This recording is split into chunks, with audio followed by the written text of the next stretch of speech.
Hi friends, it's Jordan and welcome back to my channel. It is no secret that I put off reading a lot of books that I'm very excited for. This happens all the time. So 2020 is the year that I decided I was going to remedy this whole situation. I was going to really focus on all of the books that I have been neglecting the past couple of years and get caught up on everything. So I have a pretty long list of books that I want to read. Having access to the library has really made me neglect my own personal book collection because I don't know why that happens. Like why the minute that you become a library user, your personal books, you're just like, I don't know, who are you? Who is she? I don't know her. Being that the library is closed right now, it's a good time for me to be doing this challenge, even though I decided about this way before anything with that happened, and it's just a happy coincidence. We're going to do 2 birds with 1 stone. I'm also going to be telling you 10 books that I predict I will give 5 stars. And they are 10 books that I've had on my shelf for a long time. 10 books that would have appeared on previous most anticipated lists. So theoretically, I should love all of these, but I have found that I'm often wrong, especially as time has gone on. I've found that maybe I don't know my own reading taste anymore. These are all books that I'm planning to read in the next year, and I will come back to you in a year and tell you if I gave them 5 stars or not. You know, the 5-star prediction thing, we're doing it today. The first book on my list is Firstborn by Tosca Lee. I don't know if you were here back in 2017 when I read the first book in this duology, but I fucking loved it. I loved it. I was reading it during the booktubeathon, and when it was the booktubeathon, and I was raving like a schoolgirl in the schoolyard about how much I freaking adored this book. And I pretty much acquired the second book within weeks of finishing that first book, and then I never read it. So theoretically, if I loved the first book that much, I should love the second book as much. So I'm actually planning to reread the first because it's been a hot minute since I read it, but the idea is that I will give this 5 stars because I gave the first book 5 stars. This is an adult secret societies conspiracy type of novel following the Blood Countess. She's something of Bathory, Queen of Bathory. What is that person? What is her name? It was the woman who used to collect Elizabeth Bathory. Yes. She used to collect virgins and bathe in their blood. Notorious female serial killer of all time. This is based on her descendants and then the descendants of the victims that she murdered. And they are trying to hunt down the last living heir of her line. First book ended and I was like, whoa, I'm real excited to read the second. Although I have been saying that for 3 years and I haven't read it yet, so yeah, no. The second book is a shame. This is a travesty. I don't know who I am because I haven't read this book, and that is Kingdom of Ash by Sarah J. Maas. Probably my most anticipated release of the last 5 years, and I have not read it yet. Why, you ask? Great question. I don't know. I think the main answer would be that I wanted to reread the entire series before reading this, but that's also like a cop-out kind of answer. There's no good reason. I don't know what I'm doing. This is the year I'm reading this book. It's long. It has Bible pages. This is the final book in the Throne of Glass series. One of my favorite series in the entire world. One of the series I've been documenting on my channel since the very inception of my channel. I haven't read it yet, but I predict this will be 5 stars because everything else in this series has been 5 stars. Everything I've read from this author has been 5 stars. Next book on my list. You're gonna notice a lot of fantasy on here. I've been neglecting some fantasy. Blood Witch by Susan Dennard. I think I gave the first book 5 stars, or did I definitely gave them at least, no, I think I gave the first book 5 and the second book 4. Because I didn't like the tone shift to Merrick, because he's the main protagonist of the second book. I much preferred Safi. But this is following Aidwan, who I love, and I've heard nothing but amazing things about this installment. And I need to read it. I feel like it's one of those things where I need to reread the first 2 books because this is one of those series that has been planned meticulously and intricately since the very beginning. Susan Dennard talks a lot about how it's one of her biggest challenges that she wrote it in this way because she has to hit these certain points because it's the way it's been like plotted from the beginning. And so there's a lot of craft that goes into this. And I just think I'm gonna freaking love this. I've heard such good things about it, and I love these characters, and I love Susan Dennard's world. So why haven't I read it yet? It's a great question. I don't know. I predict that when I do read it, this will be 5 stars. I actually think this will end up being my favorite of the books published so far. Next on my list is Kingsbane by Claire LeGrand. This is the second book in the Imperium series. The first book is Furyborn. I read Furyborn for BookTube-a-thon a few years back and loved it. It was one of the very few series that has given me the Throne of Glass feels that like only Throne of Glass can give me. And I absolutely loved the first book. We were following 2 main characters from 2 different timelines. Riel is this fated Sun Queen, and she is working to prove to her people that she is the Sun Queen. And then like 1,000 years later, we're following Eliana, who history remembers Riel as being the Blood Queen. So there is some mystery to how she becomes the Blood Queen rather than the Sun Queen, and then how these 2 ladies are connected over thousands of years. I just don't know why I never read the second book. I have no good excuses. I gave the first book 5 stars, and I feel like I'm gonna give the second book 5 stars as well. I just have to read it first. The third book comes out this year. I have to finish this year. It's a goal. I said it here now. The next one on my pile is not so pathetic.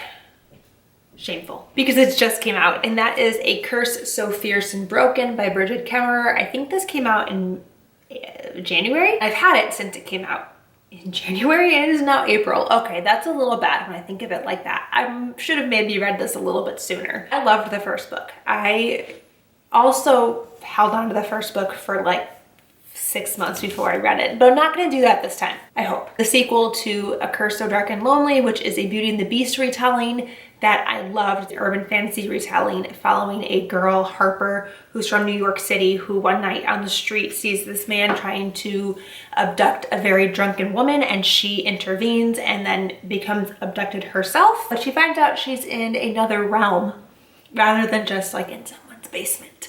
And in this other realm, the prince is cursed to turn into a beast every cycle until he finds a woman to fall in love with him. And Harper's pretty much his last chance, and she has no interest. It's amazing, and I loved it. It was originally going to be a duology, and it got pushed into a trilogy, and I just need to stay on top of it and to read it. I feel like this one's also gonna be a 5 star. I'm so excited. The next one's not as bad as well, because this one just came out in March, I think, and that is Wild at Heart by K.A. Tucker.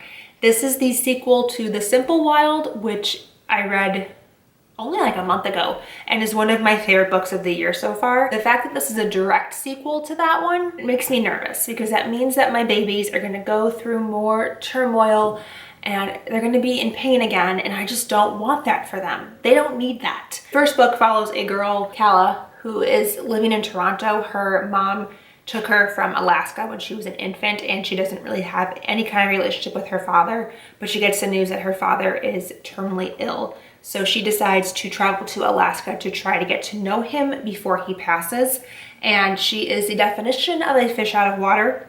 She's a city girl living in the backwoods of Alaska, and it's wildly entertaining. And there is a sky cowboy involved, Jonah, and he and she do not get along. They have a very bickering kind of hate to love relationship, which is one of my favorite things on the planet, and I loved them. And this is a really thick book, so there's a lot of room for pain. I don't know how I feel about that, but I think it's gonna be 5 stars. The next book on my list is another one that's like a pretty recent release, but I think it's gonna be 5 stars, and that is House of Earth and Blood by Sarah J. Maas. I can never remember this book's title. I'm like, is it House of Salt and Blood? Is it House of Salt and Earth? Is it Crescent City?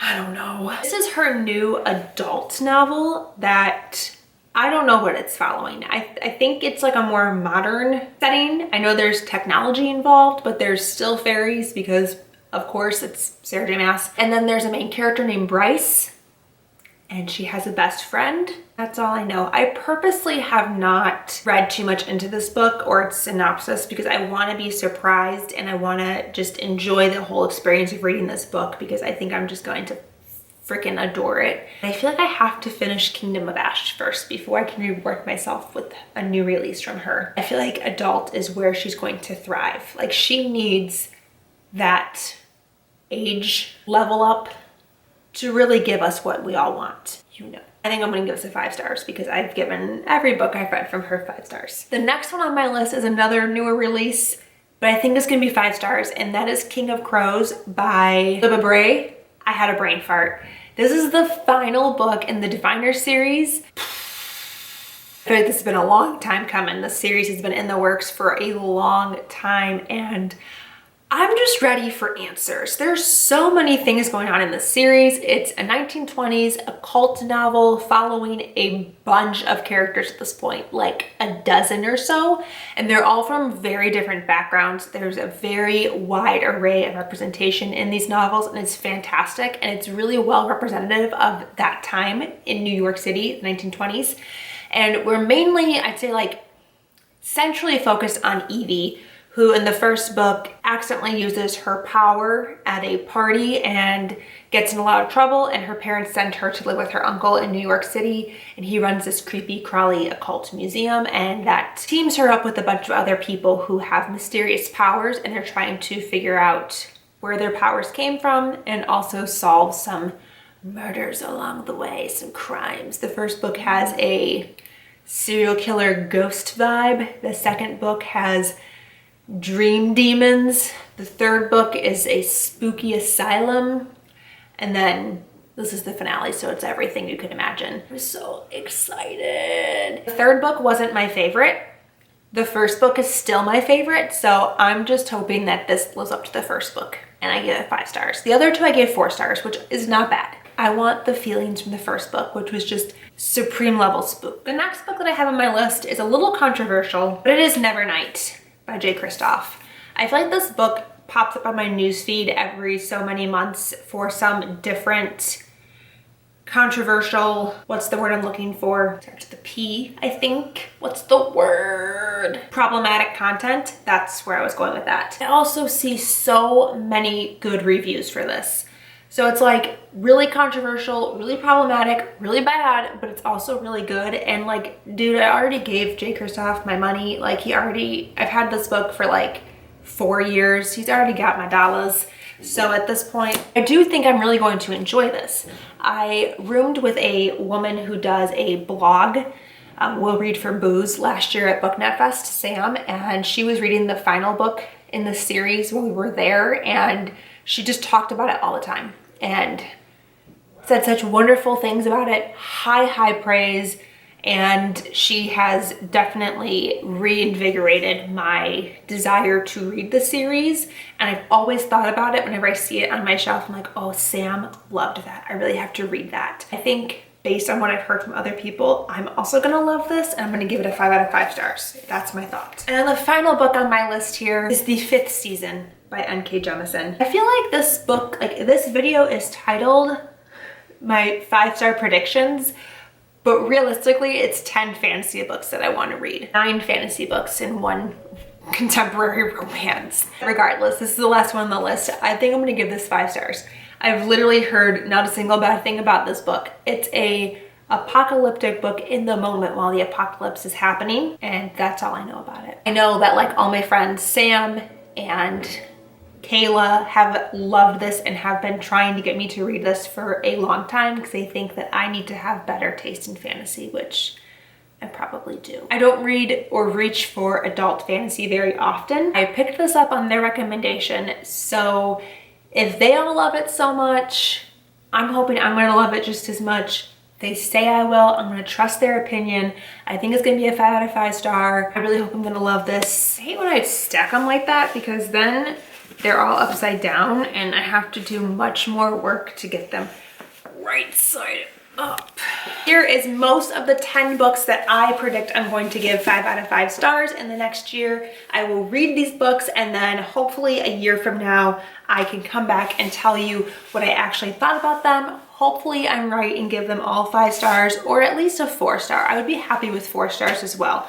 If we're gonna get into like the 2 and 3 star categories, I'm gonna be upset. If you think If there's anything in the stack here that I'm really gonna love, please tell me in the comments down below so I can get to those ones first. If you're also excited for any of these, or if you have read them and loved them, please share with me as well. And if any of you would like to come and hang out with me on Instagram or Twitter, my handles are on the screen now. Thank you guys so much for watching. Until next time, I will talk to you very soon. Bye.